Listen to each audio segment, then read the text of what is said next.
आज का जो हमारा टॉपिक है वो है सेव द अरावली, ठीक है। क्योंकि अभी हाल ही में जो है न्यूज़ में और कहना चाहिए कि मुख्य रूप से जो मुद्दा है वो अरावली पर्वत पर निकल रहा है। अरावली पर्वत को क्यों मतलब इतना महत्वपूर्ण माना जा रहा है कि उसके लिए जो पर्यावरणविद है वो मुख्य रूप से उसे बचाने के लिए जो है प्रोटेस्ट कर रहे हैं, आंदोलन कर रहे हैं कि हमें अरावली पर्वत को बचाना है।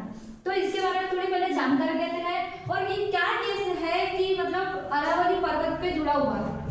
तो सबसे पहले देखते हैं कि जो अरावली पर्वत है वो सबसे पुरानी, ऐसा कहा जाता है कि विश्व की सबसे प्राचीनतम पर्वत श्रृंखला में से एक है और भारत की सबसे पुरानी श्रृंखला है। इसका मतलब ये हमारे भाव से भी जुड़ा हुआ है ना, कि भारत की सबसे पुरानी जो है एक पर्वत श्रृंखला है। तो अरावली अगर पर्वत को देखें तो इसका जो निर्माण है वो कैम्ब्रिज काल में हुआ है और ऐसा कहा जाता है कि इसका निर्माण 2 अरब वर्ष पुराना है ना। आज की अरावली पर्वत नहीं है, ये 2 अरब वर्ष पुरानी पर्वत श्रृंखला है। इसका जो निर्माण है वो अपशिष्ट पर्वत के रूप में हुआ है, लेकिन पवनों के द्वारा या नदियों के द्वारा धीरे धीरे अपरदन होने के कारण अब ये अपरदन पर्वत की कैटेगरी में आ चुका है, ठीक है। अब हुआ क्या कि जो अरावली पर्वत है वो 3 स्टेट और 1 केंद्र शासित प्रदेश से होकर गुजरता है। पहला गुजरात, राजस्थान, हरियाणा और एक है दिल्ली, ठीक है। गुजरात से स्टार्ट होकर ये दिल्ली के रायसेना हिल्स में जाकर समाप्त हो जाता है। रायसेना हिल्स पर आपका राष्ट्रपति भवन स्थित है, ठीक है ना।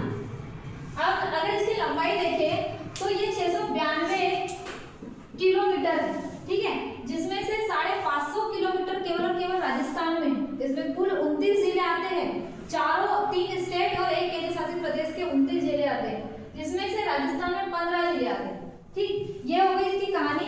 अब इसमें जो केस आया है कि जो टीएन गोदावरी केस है उसमें ये बताया गया था जो 25 नवंबर 2025 को आया कि जो 100 कहना चाहिए कि जो 100 मीटर से कम ऊंची जो पहाड़ियां है या 100 मीटर की जो पहाड़ियां है वो क्या अरावली पर्वत का हिस्सा नहीं है या अरावली पहाड़ियां नहीं। एक डेफिनेशन ये है कि अरावली पर्वत की उन्होंने परिभाषा दिया 100 मीटर के नीचे या 100 मीटर के नीचे जो भी पहाड़ियां है वो कैसी है, अरावली पर्वत का हिस्सा नहीं है।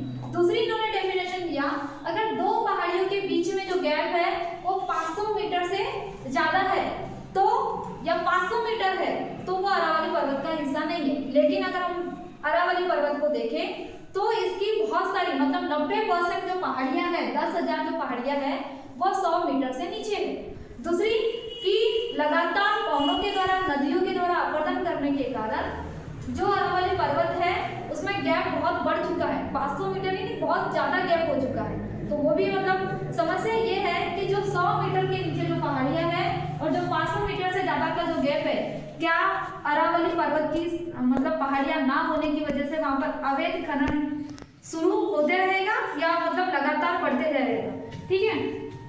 टीएन गोदावरी केस ने बोला, लेकिन सुप्रीम कोर्ट ने या केंद्र द्वारा जो न्यूज आई उसमें ये बताया गया कि जो 100 मीटर है वो समुद्र तल से जो ऊंचाई है समुद्र तल से नहीं गिना जाएगा, उसी भौगोलिक क्षेत्र से जो है उस पहाड़ी को गिना जाएगा, ठीक है। और दूसरा ये बात बोला गया कि जो 100 मीटर के दायरे में या 100 मीटर के नीचे है तो वो अगर कहना चाहिए जैव विविधता की दृष्टि से या अधिक संवेदनशील क्षेत्र है तो उसकी क्या करा जाएगा, संरक्षण किया जाएगा, ठीक है, उसे बचाने का प्रयास किया जाएगा। ये केस आया था। फिर इसके लिए क्या मतलब क्यों अरावली पर्वत को जो है कहना चाहिए बचाने की कोशिश किया जा रहा है, क्योंकि इसका महत्व बहुत बड़ा है। जैसे अगर हम देखें तो राजस्थान के पश्चिमी क्षेत्र में थार मरुस्थल है, अगर धीरे धीरे अरावली पर्वत को काट दिया जाए या धीरे धीरे समाप्त हो जाए अरावली पर्वत तो जो थार मरुस्थल है वो हरियाणा दिल्ली तक के फैल जाएगा और हो सके तो जो थार मरुस्थल की जो बालू है वो चिपक जाएगी कहां पर, आपके हिमनद ग्लेशियर पर, हिमालय पर्वत पर। जैसे ही चिपकेगी तो बालू जो है बहुत तेजी से गर्म होती है, गर्म जैसे ही होगी ग्लेशियर पिघलेगा, ग्लेशियर जैसे ही पिघलेगा तो गंगा और यमुना वाला जो क्षेत्र है वहां पर क्या आ जाएगी, आपकी बाढ़ आ जाएगी भाई, ठीक है। यहाँ पर बाढ़ आ जाएगी तो उत्तर भारत में बाढ़ आने की वजह से जो जनजीवन है वो क्षस्त हो जाएगा, क्षतिग्रस्त हो जाएगा। दूसरी ये चीजें हैं कि ये जैव विविधता की दृष्टि से संपन्न है, ठीक है। 1970 के दशक में यहाँ बाघ देखा गया था, इसके बाद यहाँ बाघ नहीं देखा गया, ठीक है ना।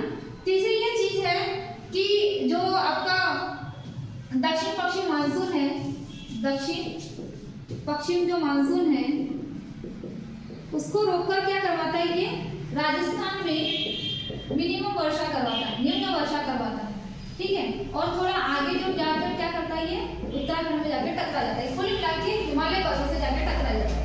अगर अरावली पर्वत जो मानसून है, दक्षिण पश्चिम मानसून से कुछ जो मानसून से होता है वो अरावली पर्वत से टकराता है, जिसके कारण राजस्थान में क्या होती है, बारिश होती है। और कुछ जो मानसून है वो अरावली पर्वत के ऊपर से बाउंसर हो जाता है, जिसके कारण उत्तराखंड और हिमाचल प्रदेश में क्या होती है, बारिश होती है, वर्षा होती है। लेकिन अगर अरावली पर्वत नहीं रहा, खत्म हो गया, तो पूरा दक्षिण पश्चिम जो मानसून है राजस्थान में तो बारिश नहीं करवाएगा, क्योंकि अरावली पर्वत है नहीं, वो डायरेक्ट जाएगा कहाँ, हिमालय पर्वत। और हिमालय पर्वत से जैसे ही टकराएगा उत्तराखंड और हिमाचल प्रदेश में क्या आ जाएगी, आपकी बाढ़ आ जाएगी, क्योंकि 2013 में उत्तराखंड की बाढ़ को हमने देखा, ठीक है। चौथा ये इसका मतलब ये है कि अरावली पर्वत के पूर्वी और उत्तरी भाग से जो 3 नदियां निकलती है, एक लूनी, एक बनास और एक साबरमती नदी, ठीक है।